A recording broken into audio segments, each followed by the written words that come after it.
히스기야 왕의 이제 그 앞에 아스리아가 침공하는 내용과 병이 나서 한 요 부분의 내용은 굉장히 유명한 내용이라서 성경에 참 많이 기록되어 있습니다. 우리 열왕기에 기록되어 있고 역대기에도 기록되어 있고 최근 요새 이제 말씀의 삶 읽는 분들은 나오지만 이사야서에도 기록되어 있는 세 군데나 기록되어 있는 그런 굉장히 유명한 내용입니다. 오늘 이 내용을 가지고 히스기야의 기도 응답과 그 이후라는 그런 제목으로 하나님의 말씀을 전해보려고 합니다. 먼저 제일 먼저 생각할 것은 기도는 성도의 특권이다, 이런 내용이죠. 우리가 힘들고 어려운 일을 당할 때 하나님께 기도하는 것, 그건 정말 우리 성도들이 갖고 있는 특권이고, 그 특권을 이용해서 우리 어려운 일, 또 이처럼 이렇게 병들었을 때, 그 어려운 일을 당했을 때 하나님께 기도해야 된다라는 말씀, 그 내용 먼저 생각해 보겠습니다. 히스기야 왕이 이제 죽을 병이 걸린 거죠. 그래서 그 선고를 이사야 선지자를 통해서 받았을 때 참 그 마음이 얼마나 힘들었겠습니까? 근데 이제 히스기야 왕이 여기서 하나님께 기도를 했는 내용이 나오는 것이죠. 히스기야 왕이 그 절박한 기도 이렇게 됐는데, 그 기도할 때 그 기도하는 사람의 그 마음의 감정의 상태가 어떤가, 자세가 어떤가를 생각해 보면 뭐 죽음이 두려워서 이렇게 기도했는가 보면 이제 그런 건 아닌 것 같아요. 또 좀 억울한가, 내가 하나님 위해서 막 이렇게 했었는데 이렇게 허무하게 가는 것입니까? 그렇게 이제 볼 수도 있는데 그런 거는 아닌 것 같습니다. 물론 이제 죽음에 대한 두려움이나 좀 허무하다, 억울한 걸 떠나서 좀 허무하다, 뭐 이런 생각이 없을 수는 없겠죠. 우리가 어떤 그런 소식을 들었을 때, 불치병에 걸렸다 이런 이야기를 들었을 때 전혀 그런 게 없다고는 볼 수는 없겠지만, 이제 성경에 있는 정황상 그런 이유는 아니었던 것 같습니다. 성경에 있는 앞뒤의 내용을 보면은 이 상태가, 나중에도 말씀드리지만 좀 보면은 성경이 이제 20장에 우리가 이 히스기야 병이 걸렸다가 15년 생명이 연장되는 이 일이 나오는데, 그 앞에 18장서부터는 아시리아 왕 사네립 왕이 침공을 한 내용이 납니다. 그래서 막 랍사게를 통해서 조롱도 하고 뭐 이런 이야기 나옵니다. 그래서 우리는 순서상 당연히 아수리아의 침공이 먼저고, 그 다음에 이제 다 물리친 다음에 평안한 시기 때 언제 나중에 갑자기 이제 병이 들었다, 이렇게 생각하기 쉬운데 사실은 좀 아닌 것 같습니다. 앞뒤로 이렇게 따져보면은 어쩌면 이 발병한 게 거의 동시 아니면 바로 전이었던 것이 훨씬 더 맥락이 이해되고, 그런 증거들도 있는 것을 우리가 살펴볼 수 있습니다. 자, 그건 나중에 좀 말씀드리겠는데, 그렇게 보면 이게 무슨 상황이냐면, 지금 왜 히스기야가 이렇게 절박하게 기도했냐면은, 지금 아시리아가 북이스라엘 멸망시키고 난 다음에 남쪽 유다까지도 계속 공격을 해오는 그런 상황이었다는 것이죠. 그런 상황에서 나라를 위해서 기도하는 마음이 있었던 것 같고요. 또 이제 후계자가 없는 상태였습니다. 후계자가 좀 나쁜 왕이라고 알려져 있지만 므낫세 왕인데, 나중에 이제 보니까 이제 15년 생명이 연장된 다음에 얻은 아들이라는 것을 정황상 살펴볼 수가 있습니다. 그 뜻은 이 상태에서는, 현재 상태는 후계자가 아직 없던, 아들이 뭐 또 다른 아들이 있다는 기록이 없는 거 보면 아들이 없었을 수도 있습니다. 이제 그런 여러 가지 이제 정황도 있기 때문에 히스기야 왕이 더 절박하게 기도를 했던 거라고 우리가 짐작해 볼 수가 있겠습니다. 그래서 이제 그런 상태에서 이제 기도를 하는데, 그 히스기야 왕이 기도하는 아까 제가 말씀드린 감정의 상태가 어떤가라고 했잖아요. 3절에 이렇게 나오죠. 주님께 빕니다. 제가 주님 앞에서 진실하게 살아온 것과 온전한 마음으로 순종한 것과 주님께서 보시기에 선한 일을 한 것을 기억해 주십시오, 라고 이야기했습니다. 히스기야 왕은 정말 이런 기도를 할 자격이 있는 사람입니다. 우리가 보통 이제 뭐 중병이 걸렸거나 굉장히 어려운 일을 당하면 제일 먼저 우리 마음속에 드는 마음의 생각은 대부분 뭡니까? 회개예요, 회개. 하나님, 돌이켜보니까 제가 하나님 뜻대로 살지 못했고, 이것도 욕심부렸고, 정말 제가 제대로 못 살았습니다. 이런 마음이 아마 이제 저도 그렇고 뭐 대부분 우리 마음속에 들 겁니다. 근데 히스기야는 그렇지 않아요. 하나님께 진실하게 살아온 거, 온전한 마음, 하나님 보시기에 선한 일을 한 것을 주님 기억해 주십시오, 라고 이야기하는데, 이 사람이 뭐 뻔뻔스러운가? 아닌 거예요. 충분히 그럴 자격이 있습니다. 그래서 이제 앞에 히스기야 왕이 소개될 때 그 이야기들이 쭉 나오지 않습니까? 몇 가지만 예를 들면 이거죠. 히스기야 왕 아버지는 아하스 왕인데, 아주 못된 왕이에요. 하나님 입장에서는 아주 못된 왕이고 국제정치로는 아시리아에 완전히 복종을 해서 거기에 완전 굴복해서 뭐 모든 보물을 다 갖다 주고 심지어는 그 수도까지 가서 보니까 아시리아 왕이 섬기는 신들은 이런 거고 하나님께 그들의 신에게 섬기는 방식이 이런 거네. 이런 걸 우리도 본따야지 해서 고스란히 그 성전 제도를 갖고 왔고 우상들을 갖고 왔던 그런 왕이었습니다. 그런데 이제 히스기야가 왕이 된 다음에 그 모든 아버지 아하스 왕이 들여왔던 아시리아의 우상이라든 성전 제도 이런 걸 전부 다 철폐한 것이죠.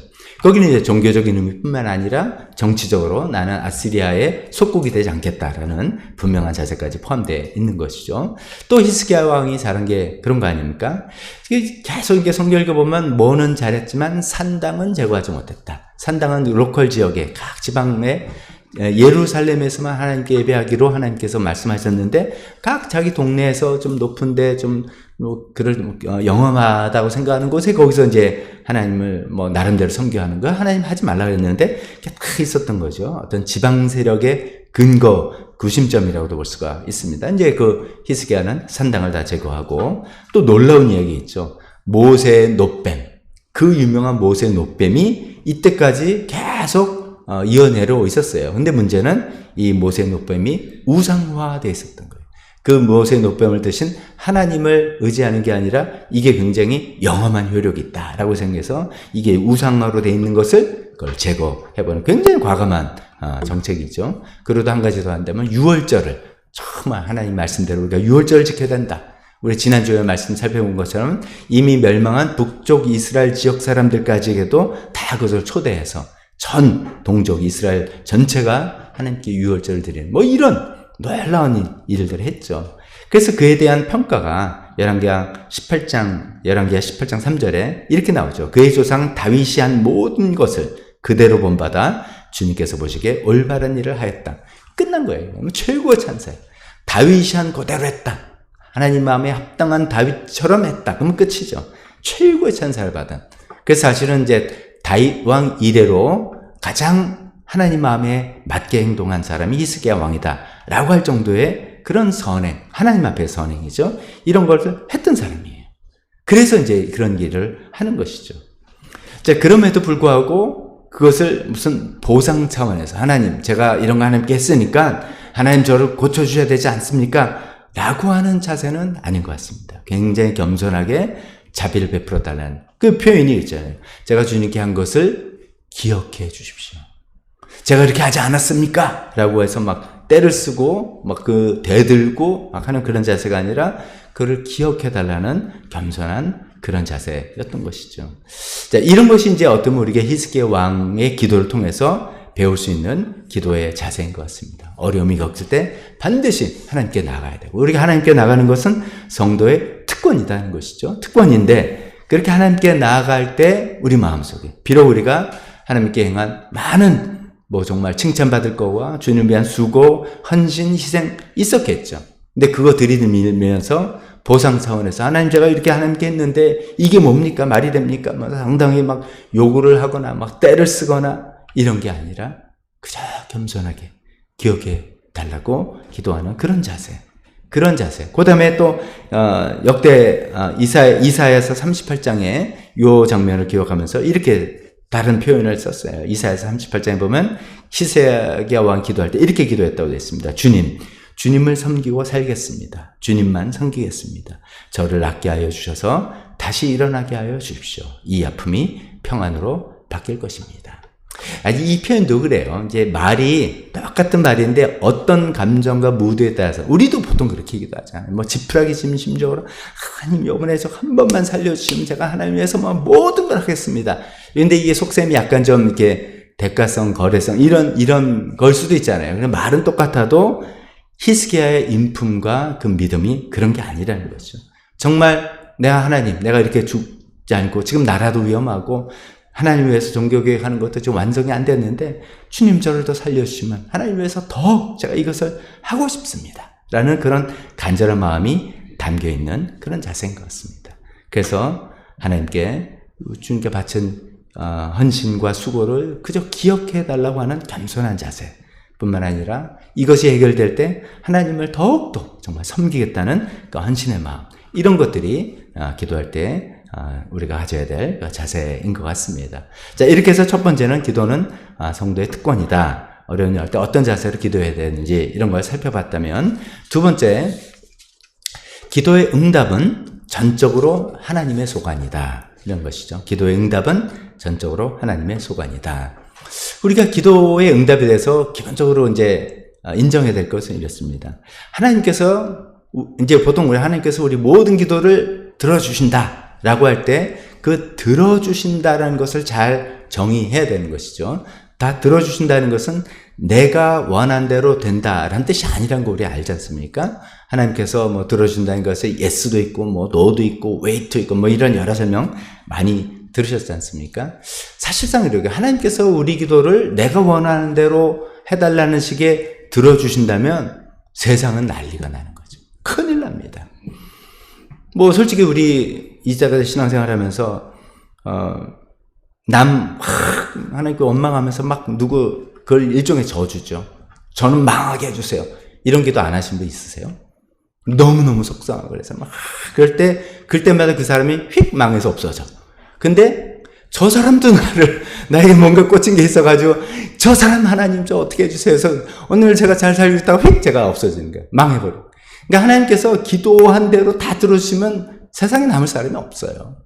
또 이런 거죠. 뭐 이제 전쟁 중에 기독교 국가끼리 전쟁하는 일이 얼마나 많았습니까, 역사에. 근데 막 각자 자기 교회 가서 하나님께 기도하는 거예요. 하나님 이번에 우리나라를 전쟁에 승리하게 해주시고 다 똑같은 기도하는데 이거 어떻게 하란 말이죠. 스포츠 경기할 때 뭐 등등이에요. 그러니까 조금만 생각해도 하나님께서 우리 기도를 그대로 다 예스로 응답에 들어주시는 것은 아니다라는 것을 우리가 알지 않습니까? 그래서 어떻게 보면 하나님이 알아서 들어주시기도 하고 그냥 듣기만 하시기도 한다. 그런 걸 이제 우리가 대전제로 알아야 되겠습니다. 자, 근데 이제 그러면 일반적으로 하나님은 어떤 원리로 기도 응답을 하시는가? 오늘 이 본문의 본문을 통해서 이렇게 생각해보면 첫 번째 이런 거죠. 우리 믿음을 보고 기도를 들어주신다. 이런 거였죠. 우리 믿음을 보고 들어주신다. 여기 분명히 그런 이야기가 나왔습니다. 히스기야 왕이 기도하는 이야기를 듣고 엘리야 선지자를 통해서 이렇게 5절에 말씀하시죠. 내가 기도하는 소리를 내가 들었고 내가 흘리는 눈물도 내가 보았다.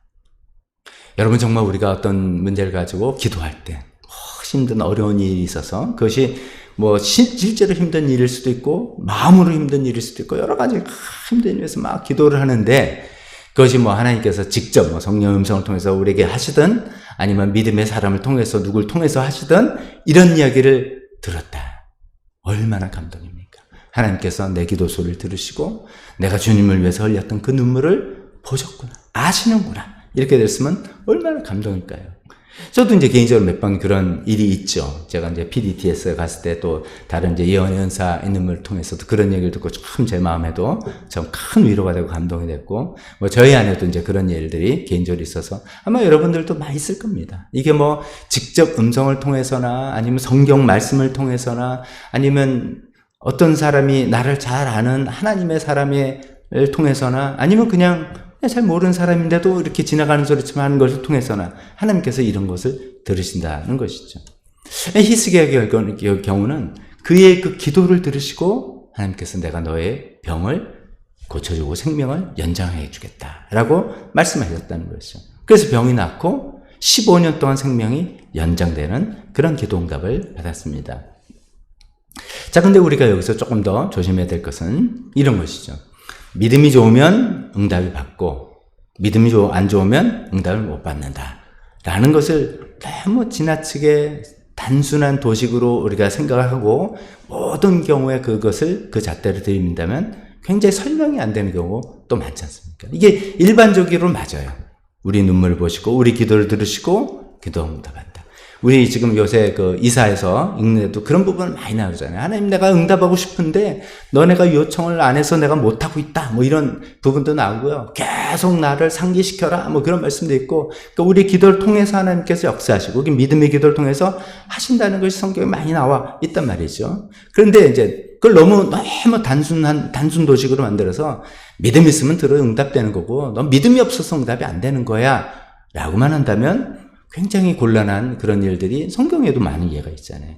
욥의 고난을 우리가 어떻게 이해할 것이며, 예수님의 고난은, 또 바울 사도의 고난을 어떻게 이해할 것이냐, 이런 것들을 등지요. 의로운 그런 고난들도 있고 정말 미스터리어스한 그런 고난들도 있는데 말이죠. 그러니까 너무나 이제 지나치게 심플한 이해는 조금 우리가 조심해야 되겠다. 근데 기본적으로 그런 것이죠. 우리 기도를 들으시고, 우리 눈물 보시고, 우리 믿음을 보시고 응답해 주시는 그 응답 첫 번째 이유가 있다고 볼 수가 있겠습니다.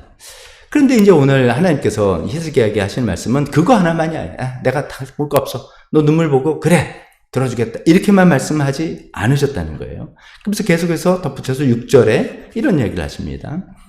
너와 이 도성을, 예루살렘이죠, 아시리아 왕의 손에서 구하여서 이 도성을 보호하겠다. 지금 이 말은 뭐냐면 내가 왜 너를 고쳐주냐, 그 이야기를 하시는 거예요. 너와 이 도성을 아시리아 왕의 손에서 구하여서 이 도성을 보호하겠다. 내가 너를 고쳐주는 이유는 이 도성, 예루살렘 도성, 남유다를 보호하기 위해서 그런 차원이 있다라고 이야기하시는 거죠. 그러니까 단순한 히스기야 왕의 믿음과 히스기야 왕을 이뻐 보여서 하는 그 개인적인 차원이 지금 아닌 그런 것이죠. 그러면서 더해서 내 명성을 지키기 위해서라도, 그리고 내 종 다윗을 보아서라도 내가 이 도성을 보호하겠다. 하나님께서 예루살렘을 보호하는 또 이유는 뭐 너희 이뻐서 그런 것도 분명히 있겠지만 내 명예, 내 영광을 위해서, 그리고 내가 다윗에게 한 약속이 있다. 내 그 말을 지키기 위해서라도 반드시 보호하겠다. 이런 마음이 있다는 것이죠. 이런 걸 가만히 생각해보면은, 이제 우리가 어떤 우리 개인적인 어려움, 또 우리가 생각하는 마음에 어릴 때, 개인적인 차원에서 하나님 나의 믿음을 보시고, 나의 기도를 들으시고, 응답하는 개인적인 차원으로 응답이 되느냐, 안 되느냐, 만이 아니라, 하나님께서 생각하신 것은 더 넓은 차원, 여기서는 국가 차원이죠. 더 나아가서 하나님 나라의 차원이죠. 그런 차원에서 지금 응답하신다는 것이죠. 또 반대로 생각해보면 그런 국가 차원, 사회 차원에서 하나님 나라 차원에서 응답 안 하실 수도 있다는 것이죠. 하나님께서 생각하시는 요소는 개인적인 우리의 믿음과는 또 다른 그런 국가적인 하나님 나라 차원의 그런 요소가 있다는 것을 우리가 살펴볼 수가 있습니다. 여기 다행히도 히스기야 경우는 하나님 말씀해 주셔서 그 차원에서 이거 하시는 걸 알죠? 우리는 모르는 경우가 태반이죠. 우리는 잘 몰라요. 기도 응답이 됐는지 안 됐는지는 알지만 왜 이게 됐는지, 왜 안 됐는지 모르는 경우가 많이 있습니다. 지금 이제 여기 예루살렘 성을 보호하기 위해서 너를 고쳐주겠다라고 말씀하신 거, 아까 제가 이제 이 시기를 좀 여기서 말씀드리려고 합니다. 우리가 이제 성경을 읽다 보면 18장서부터 아시리아 왕이 쳐들어온 거, 산헤립 왕입니다. 쳐들어온 거를 다 나오고, 그 다음에 기적적으로 그들이 물리치고, 그 다음에 20장에 이제 발병하고 생명연장대로 나오니까, 아까 제가 말씀드린 것처럼 자연스럽게 그 위기를 다 거치고 난 다음에 평안한 시기가 다 됐는데 그때 이제 병이 걸렸구나. 얼마나 안타까워. 이제 고생하다가 이제 좀 먹고 살만한데 병 걸리고 뭐 그런 일들 있잖아요. 그러니까 히스기야 참 속상했겠다. 우리 이제 그렇게 생각하는데 아니라는 거죠. 성경, 특히 이제 구약 성경은 우리가 생각하는 거와 좀 이게 고대 문서입니다. 그래서 그 글을 쓰고 편집을 할 때 연대기 순이 아니야. 시간 순이 꼭 아니라는 거예요. 그런 순서가 대부분이지만 아니라는 겁니다. 조금 복잡한 얘기일지 모르지만 히스기야 왕이 29년을 제위했다고 되어 있습니다. 29년인데 산헤립이 지금 이렇게 18장에 침공한 게 제위 14년 때, 자기 14년 때 침공해 왔어요. 그러고 난 다음에 생명 연장 등은 15년. 그걸 14년 플러스 15년쯤이 29년이거든요. 그러면 이 사건은 바로 그 사이에 있었다는 거죠. 그 침공하고 뭐 전이라든지 그 중간이라든지 요때 있었던 거죠. 그래서 하나님이 내가 너를 아시리아 왕의 손에서 구원하기 위해서 살려준다라는 이야기가 바로 그런 전쟁 상황이었을 거다고 우리가 생각해 보는 것입니다. 다시 이제 생각해 보면 이 두 번째 기도 응답, 첫 번째는 개인의 기도, 개인의 믿음, 기도 이런 걸 때문에 들어준다라고 했다면 두 번째는 개인 차원이 아니에요. 하나님께서 생각하신 것은 국가 차원이라든지 하나님 나라 차원에서 응답하시기도 하고 응답하지 않기도 한다. 근데 그 안에서는 하나님의 영광이 달려있고 하나님께서 약속하신 약속, 진실함이 달려있고 이런 차원에서 응답되기도 하고 응답되지 않는 나 개인 차원이 아니다라는 것을 우리가 또 생각해 봐야 되겠습니다. 거기 덧붙여서 조금 생각해 보면 제일 마지막에 6절 마지막에 내 종 다윗을 보아서라도 내가 이 조성을 보호하겠고 그래서 내가 너를 낳게 해주겠다. 뭐 이렇게 되잖아요. 이걸 어떻게 생각하면 믿음의 선조 덕분에 기도 응답이 되는 거예요. 믿음의 선조 덕분에 기도 응답이 되는 케이스입니다. 이게 좀 어떻게 보면 미스테리하고 이거 뭐 좀 이상하다 이렇게 생각이 들 수도 있는데 희한하게 열왕기 역대기에는 그런 얘기 계속 나오지 않습니까? 잘못된 왕인데 하나님께서 멸망하고 진노를 베푸지 않고 이런 말이에요. 내가 다윗 봐서 참는다. 나의 다윗 때문에 너네 봐준다. 이런 이야기가 자꾸 나와요. 그러니까 다윗이란 조상 덕을 보고 있는 거예요. 그러니까 내가 잘해서 내가 기도를 해서 뭐가 된 게 아니라 나는 여전히 엉망인데 기도해도 욕심 부리고 뭐 이렇게 했는데 하나님 앞에 응답받을 기도가 아닌데 이게 된 거는 조상 때문에. 이게 조금 너무 이렇게 붙이면은 좀 이상한 방향으로 갈 수도 있겠지만 제 포인트는 잘 모른다는 거예요. 기도 응답이 왜 되는지 우리는 우리의 차원에서 모르는 경우도 꽤 많이 있을 수 있다라는 그런 것입니다. 여기서 참고로 다윗을 보아서라는 것은 어쩌면 다윗 왕가를 말씀하시는지도 몰라요. 아까 처음 말씀드린 것처럼 아직 후계자 아들이 없는 때이니까 그래서 이제 이대로 히스기야가 죽는다면 다윗 왕가가 끊어지는 그것은 다윗에게 하신 약속과 어긋나니까 뭐 그런 것도 있을 수 있습니다. 정리해 본다면 이렇습니다. 하나님께서 나의 기도에 응답하신 이유는 많이 있을 수 있어요. 그래서 내가 뭐 열심히 주님을 살았고 내가 믿음이 좋고 내가 올바른 기도를 했고 하는 이제 내가 이렇게 했으니까 뭐가 나오는 조건부 오늘 대가성이 아니라 하나님께서 우리에게 기도 응답을 해주시는 건 그저 은혜다 이거죠. 몰라요. 어렴풋이 짐작할 수도 있어요. 이건 아무리 봐도 처음 하나님께서 내 눈물을 보시고 하나님께서 은혜를 베풀어 주셨나 봐. 이건 아무리 봐도 내가 주님에서 정말 헌신하고 조금이라도 희생한 거를 그냥 어여삐 보아주셨나 보다. 이건 아무리 봐도 우리 그 믿음의 조상들, 우리 믿음 좋은 아버지, 할아버지 그 기도가 쌓여서 이렇게 됐나 보다 등등 우리가 짐작을 하는 거지만 우리가 단정적으로 말할 수는 없는 거죠. 모르는 거예요. 히스기야는 알려줬지만 우리는 모릅니다. 그래서 또 결론은 우리가 기도가 응답될 때 겸손해야 된다. 왜 이렇게 됐는지 난 모르고 하나님의 그저 은혜다 이거죠. 겸손해야 된다. 우쭐대지 말아야 되고 내가 그래도 내가 뭐 이렇게 한 거 하나님 그렇지 이 정도는 나한테 해주셔야지 절대로 그래서는 안 되는 겸손해야 된다는 것을 우리가 배울 수 있을 것 같습니다. 세 번째는 기도 응답 후가 더 중요하다. 이런 거죠. 기도 응답 후가 더 중요하다. 여러분 이제 아주 힘들고 어려운 일에 정말 기적적으로 응답이 됐을 때 우리의 믿음은 되게 어떻게 됩니까? 대부분 믿음이 성장하죠. 놀라운 하나님을 체험한 거예요. 뭐 세상 두려운 게 없어요. 그냥 정말 믿음으로 하면 돼요. 하나님 최고구나. 그 믿음이 막 성장하고 자라게 되는데 그것만 있으면 좋겠는데 반대 방향도 분명히 있더라 이거죠.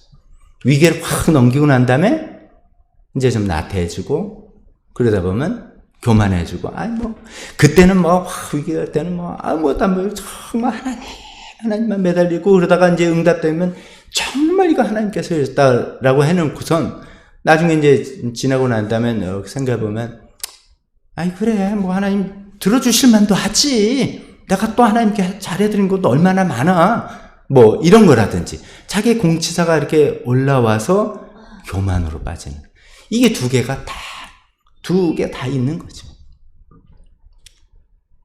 안타깝게도 히스기야는 후자의 길을 걸었습니다. 그걸 살펴보겠습니다.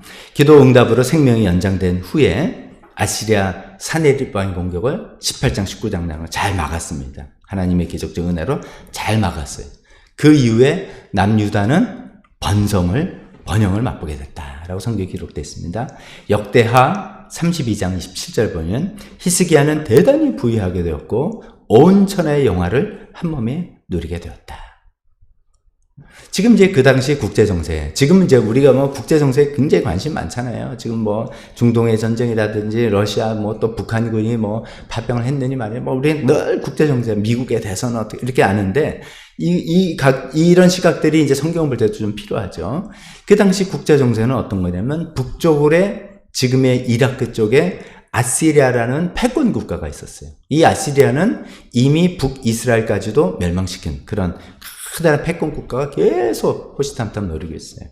남쪽에는 이집트라는 전통 강국이 또 있어요. 그래서 이 사이에 낀 사람들은 막 힘든 거예요. 그러고 있는데 그러던 중에 그 아시리아 북쪽에 이스라엘 북쪽에 있는 아시리아의 동쪽에 바벨론이라는 신흥 강국이 일어나고 있었어요. 이 바벨론이 한 번에 확 일어난 게 아니라 아시리아한테 몇 번 호되게 당하기도 하고 막 쭈그러들기도 하고 하다가 결국은 이제 나중에 아시리아를 멸망시키고 패권 국가가 나중에 되죠. 그래서 이제 남유다까지 멸망시키는데 지금은 어떤 상태냐면 이 바벨론은 신흥 국가인 상태예요. 아직은 힘이 많지는 않아요. 이제 그런 상태에 있습니다. 근데 이제 남유다는 히스기야 왕 때는 아시리아 그 패권 국가를 물리치고 그러니까 안정이 되고 대단히 부유하게 되고 온 천하의 영화를 그 히스기야 왕 대단한데 뭐 이렇게 주변에서도 인정받고 그럴 때였다는 거죠. 이제 근데 히스기야 왕이 이제 아팠다가 거의 죽게 됐다가 또 낫고 전쟁도 이겼다 이런 소문이 주변에 다 펴졌지 않겠습니까? 근데 이제 뭐 그 당시 이제 고대사에서는 이 나라 왕이 그런 중병을 걸렸다 회복되면 축하 사신 또 예물 이런 게 보내는 게 어떤 외교적인 관례였다고 합니다. 이제 그런 관례를 잘 이용해서 저 신흥 국가인 바벨론의 무로닥 발라단 왕이 친서를 보내가지고 사신을 보낸 거예요. 친서와 함께 사신을 보낸 거죠. 이 친서가 무슨 내용이 담겨 있겠습니까? 뻔한 겁니다. 당신네들 아시리아 때문에 고생하지 않습니까? 이번에는 잘 넘어갔는데 우리 바벨론과 남유다 우리의 동맹을 맺고 아시리아에 같이 이렇게 힘을 연합전선을 피우자, 싸우자 이런 이야기를 하는 것이죠. 히스기야 왕이 지금 마음이 막 부풀어 올랐습니다. 죽을 병도 나았고 전쟁도 이겼고 나라는 부강하게 되고 그래서 그 바벨론의 사절단을 맞아들이는 것 자체가 뭐가 문제겠습니까? 그런데 그를 맞아들일 때 그 마음에 교만함이 들었습니다. 그래서 열왕기하 우리 20장 13절에 보면 히스기야는 그들을 반갑게 맞아들이고 보물 창고에 있는 은과 금과 향로와 모든 것을 다 보여주었다. 히스기야는 그들에게 궁궐과 나라 안에 있는 것을 하나도 빠짐없이 모두 다 보여주었다. 이런 거를 이제 우리가 이제 국제정세라 그 흐름을 잘 이해하지 못하면 바벨론이 이미 패권 국가가 됐고 이렇게 오해하면 이제 이해가 잘 안 됩니다. 바벨론 지금 신흥 국가입니다. 근데 이제 유다 히스기야 입장에서는 내가 이렇게 부강하고 내가 이렇게 잘 나가는 나라니까 이 협상을 동맹 국가를 맺어도 아마 우위를 점하려고 하는 그런 과시용 그런 마음이었겠죠.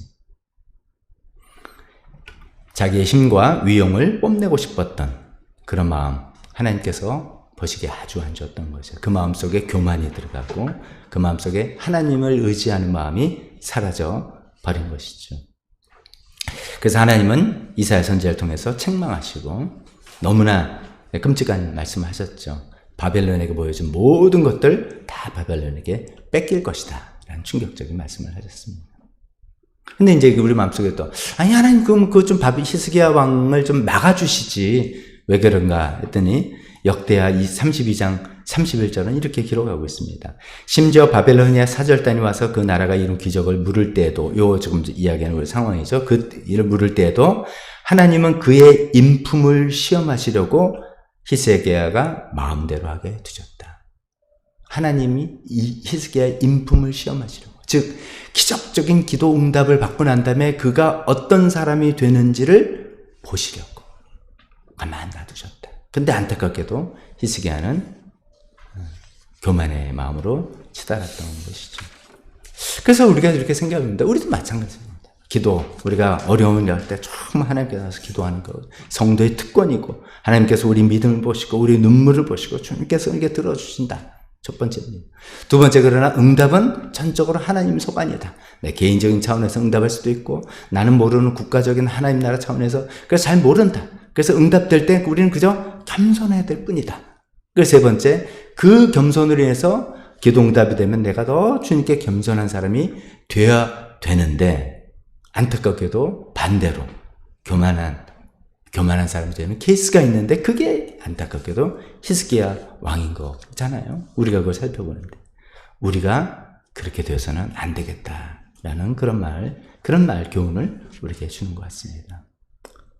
우리가 기도 응답이 중요한 게 아니라 기도 응답 후에 우리가 어떤 사람이 되는지, 이게 어쩌면 어떤 삶의 자세를 갖고 있는지, 이것이 더 중요한 것이라는 것을 히스기야 왕의 어떤 실패를 통해서 우리가 배우면서 우리는 또 더욱더 조심하고 더욱더 겸손하고 더욱더 하나님 의지하는 우리 모두가 되었으면 좋겠습니다. 기도하겠습니다.